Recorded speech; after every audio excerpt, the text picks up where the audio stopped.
know Tatis Jr. almost died, but he ain't the only one, cause MLB players almost died from car crashes, and even from tsunamis.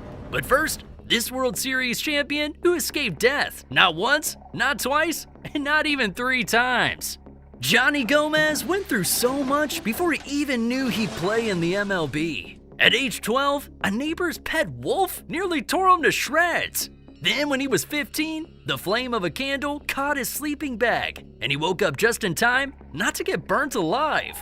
A year later at 16, he got involved in a car accident that claimed the life of his best friend. Ironically, this accident happened on a road called the Roller Coaster Road.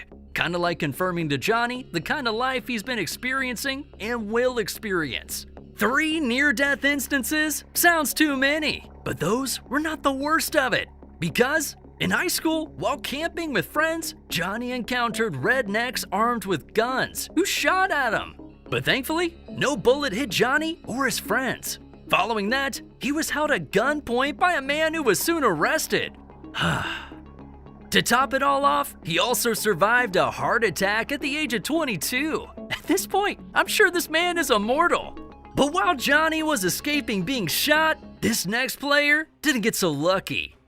We're used to baseball teams putting price tags on players, but when their price tag is placed by a crime lord, that immediately spells trouble.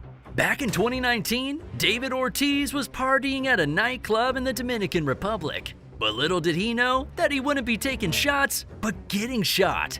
Ortiz was ambushed and took a bullet in his back.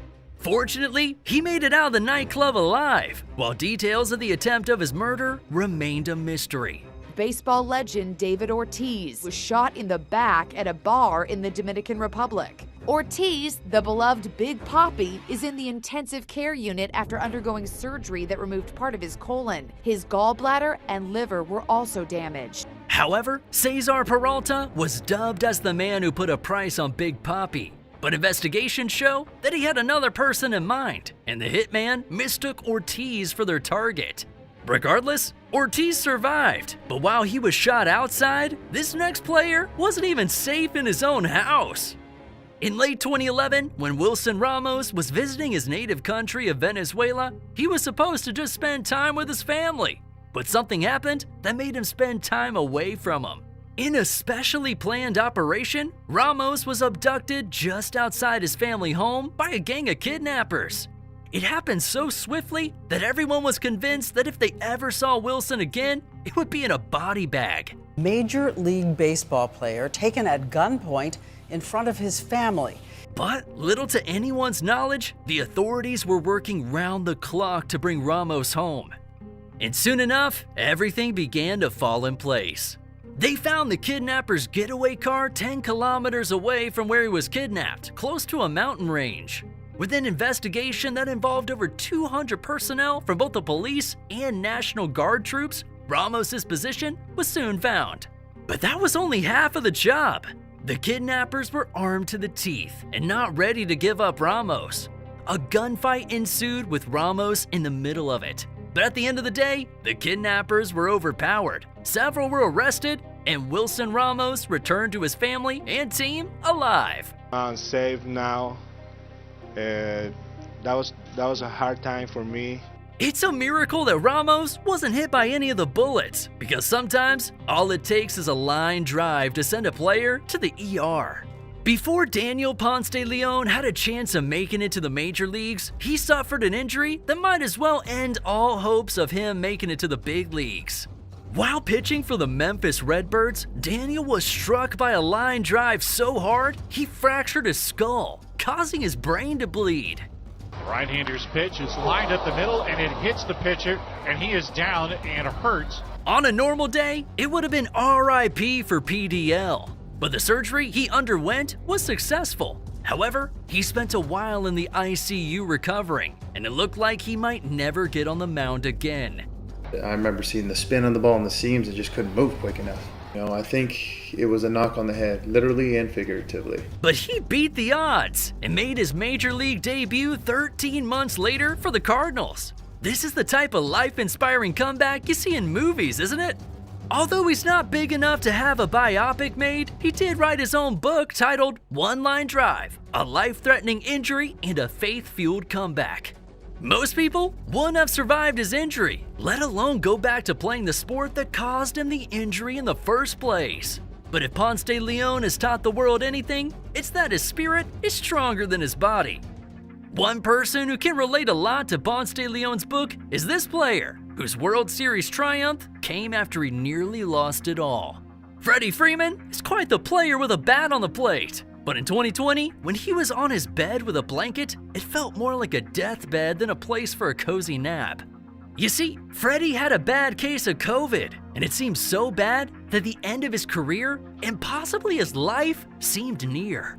Freddy was having temperatures reading over 100 degrees. This is the kind of temperature where seizures and permanent brain damage start setting in. He was isolated to keep his colleagues and family safe, but his body would have to pull off a miracle to keep him alive. As a former member of the Braves, Freddy's immune system held its own against the virus, and he broke the fever and returned to duties. The crazy thing is Friday morning, I woke up in a pool of sweat. My body was really, really hot, so I said, please don't take me.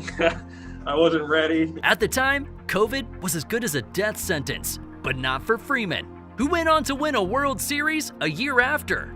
But while Freddy Freeman was fighting a virus, this next MLB legend was almost living a Fast and Furious movie.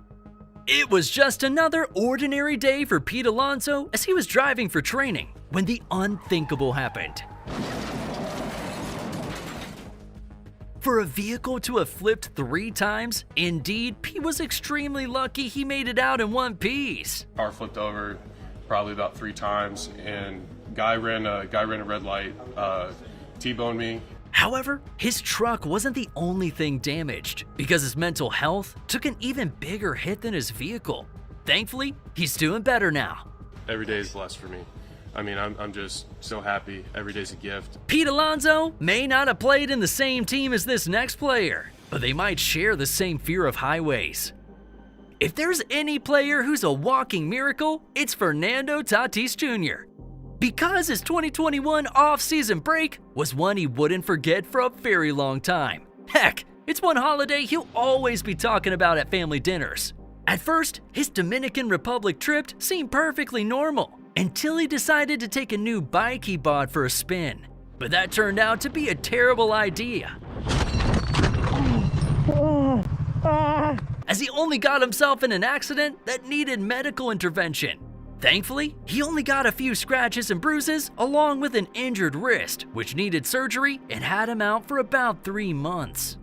But while Tatis was just a victim of his recklessness, some things are beyond our control and leave us at the mercy of Mother Nature. And no one knows that more than this next guy. Back in 2012, Ohtani was a baseball high school prodigy from Iwate, striking out batters with wicked balls. He was just a kid compared to the star he is a decade later. But do you know what else happened in 2012 in Japan? This. All across northern Japan, they felt it. A violent earthquake. In coastal cities, people knew what to do next. Run to higher ground.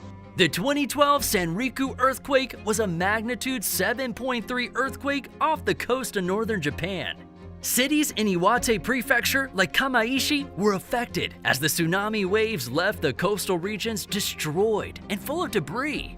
The tsunami had already washed up most of the coastal regions, but that didn't mean the hinterlands were safe. This meant Ohtani's family, like others, had to flee their homes to somewhere safer. To think that MLB could have lost one of its biggest stars before he even went pro is crazy. And even Ohtani knows how fortunate he is to be where he is today. That's why in 2024, when Western Japan suffered the same fate his home did, he didn't think twice about having his organization raise up to $1 million for victims. But sometimes, it's not large earthquakes or tsunamis that threaten life, but something really, really small. In April 2018, the White Sox were playing the Houston Astros, when during the 6th inning, trouble struck in the dugout. White Sox reliever Danny Farquhar had slumped. Paramedics rushed to the scene, and in no time, he was in the hospital. What the doctors found out was devastating. Farquhar had just suffered a ruptured aneurysm, and they were in a race against time to save his life. Danny's wife was already certain that the worst was inevitable. But after a 4-hour surgery, there was hope. Farquhar was moved to an ICU where he spent over 2 weeks recovering.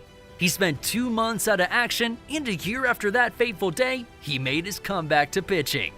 It was destiny that these players survived the tragic horrors that they encountered, and the fact they were better for it makes their stories even more wholesome. Which life-saving miracle shocked you the most? Let us know in the comments section, and while you're at it, check out this video right here.